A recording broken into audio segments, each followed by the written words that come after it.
Evolution is one of my favourite topics to talk about.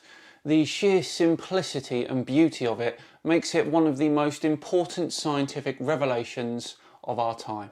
I absolutely love reading about it and learning about all the little intricacies that exist within the topic. So when I see people doubting evolution and going as far as saying that textbooks are lying about it, then I get a little bit annoyed. And today we're taking on one of the most prolific doubters ever, Kent Hovind. Dobzhansky said, "Nothing in biology makes sense except in the light of evolution." And they use this quote all the time, all over the internet. Nothing makes sense except in the light of evolution. Like evolution is the light which illuminates all facts. Well, it kind of is when it comes to biology, zoology and the natural world. Just because he said something doesn't make it true. A very interesting statement, and one in which I will come back to once we've finished here. But anyway, he said that because it was true. Him saying it didn't make it true, it was already a factual statement.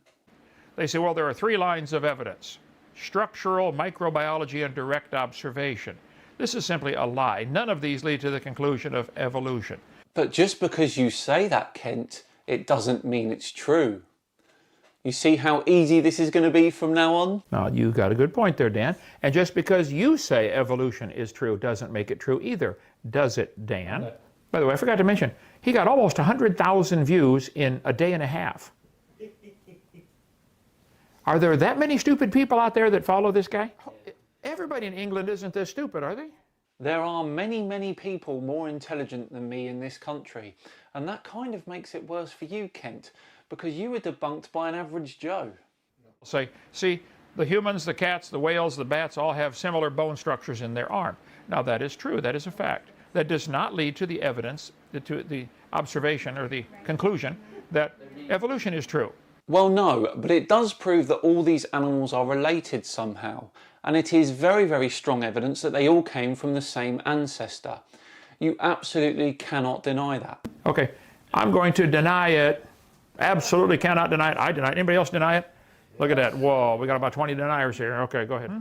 He said, how is that similar? He said, they have the same name.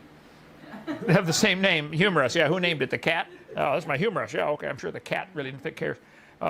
Whoever that genius was in the background, I would have edited him out.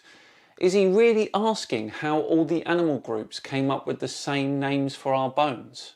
He's genuinely using that as an argument, isn't he? Wow. Of course, I don't have to tell all you guys that because mammals all have similar bone structures, then we can name the bones in other animals because they match ours quite well. So, I agree that many animals have a similar four-limb structure. I think maybe all mammals do. Okay, I can't think of one that doesn't. But what does that prove? It doesn't prove a common ancestor. It could prove a common designer. Well, it doesn't prove that though, does it? For the same reason that you argued that it doesn't prove evolution. Yes, they are similar, but that fact alone doesn't prove that they came from the same designer, or one at all.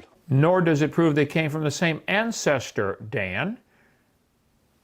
Just the bone names alone, where'd they come from? Well, man named the ones in the cat. I think the dog named his own, but I think the cat, we named that one, okay. Yes, you heard that correctly. He actually did argue that. Words fail me sometimes. Homology and analogy, lines of evidence.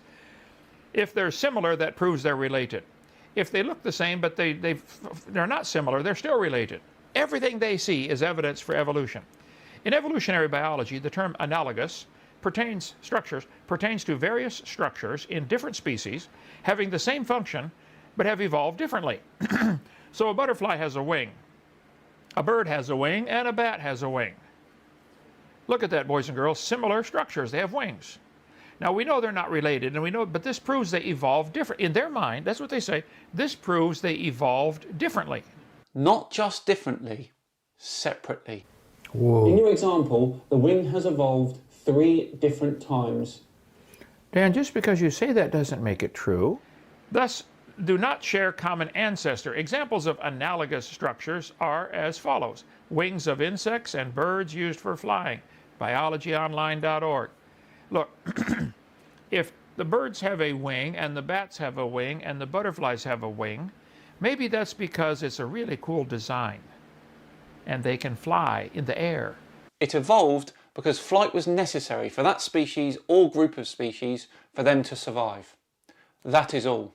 There is no foresight with evolution. It doesn't know that it's forming 3 different wings in 3 different species at 3 different times. It just happens. It just happened. There you go, Dan. Where's SpongeBob? Where'd you go? Here we go. We should put Dan's name on here. I had Frank on there for a while. Hang on, my chair is sinking every time I go the wrong way. Ah, there, okay.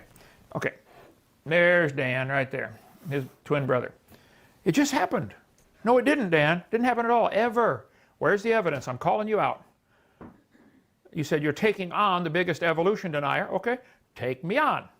855 Big Dino, extension 3.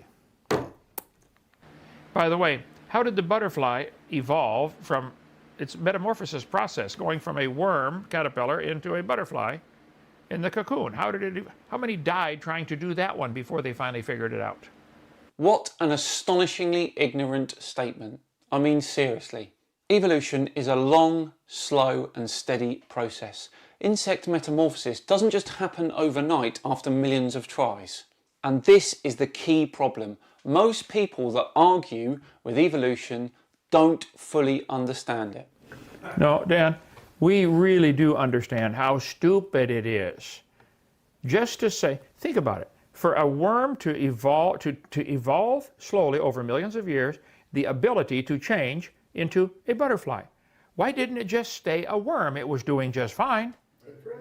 Aren't there worms in the world that do just fine as worms? I bet one of them said, you know, if only I could fly. Wow. Yes, you heard that correctly. He actually did argue that. Words fail me sometimes. The caterpillar becomes broken down into a soup-type liquid with some organs and cells staying intact. The butterfly then regrows from this soup of cells and organs. Simple as that. Comparative anatomy. Analogous structures. Here it is, right off, all of this is right off the internet today, okay? Analogous structures. Hey, welcome back. You made it in, okay? Analogous structures. Body parts are similar in function, but different in structure. Means they're not closely related. They had to evolve separately. Homologous or analogous? How is a student with a brain supposed to answer this question? Boys and girls, dragonflies have wings, birds have wings. Is this homologous or analogous? How's a kid with a brain supposed to answer that question? Well, if you listened when you were taught the meaning of the words, then you would know that they were analogous. Simples. What if they answered, teacher, neither one? They were both designed.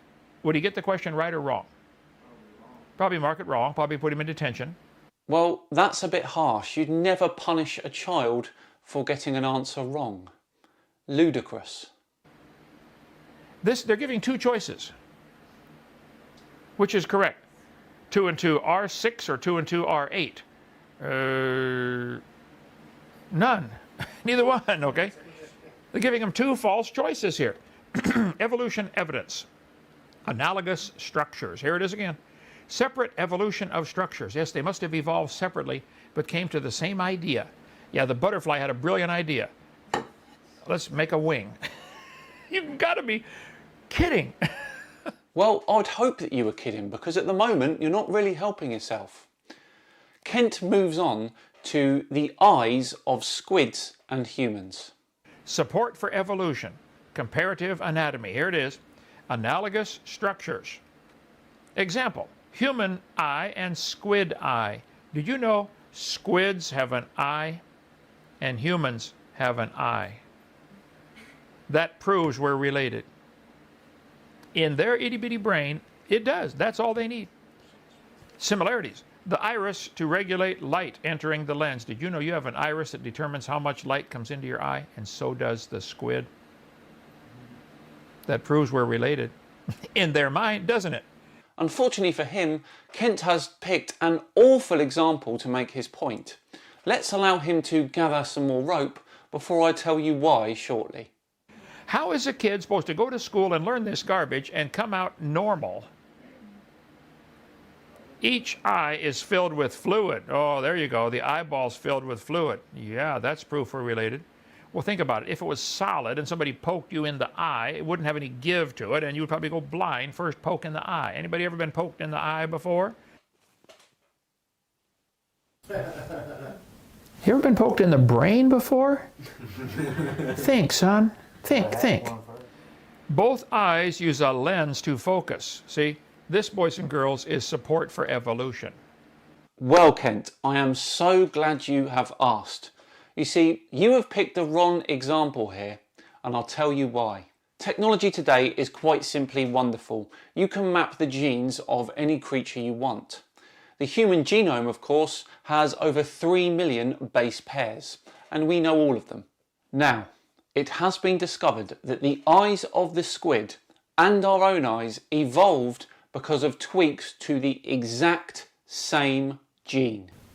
Dan, it has not been discovered that they evolved. You have chosen to believe that they evolved because they have come from the information for the eye comes from the exact same gene.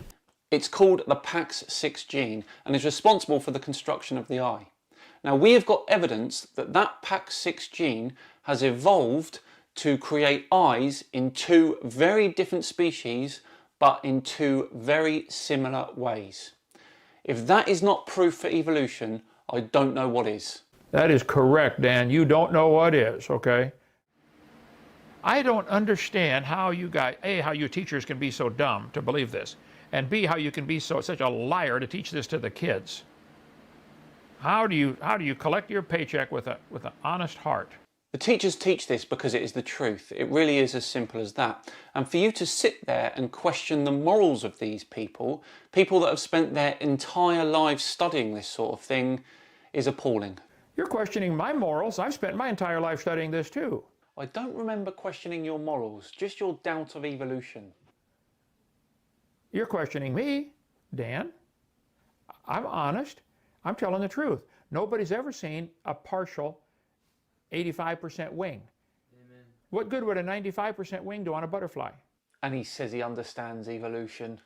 Right, let's leave Kent for today and we'll come back next week and dissect the rest of his video with similar ease. Thank you all very much for watching today. If you enjoyed it today, then please do like and subscribe. I have been SciManDan. Have yourselves a great week and I'll see you all on Friday where Nathan Oakley returns. See you then.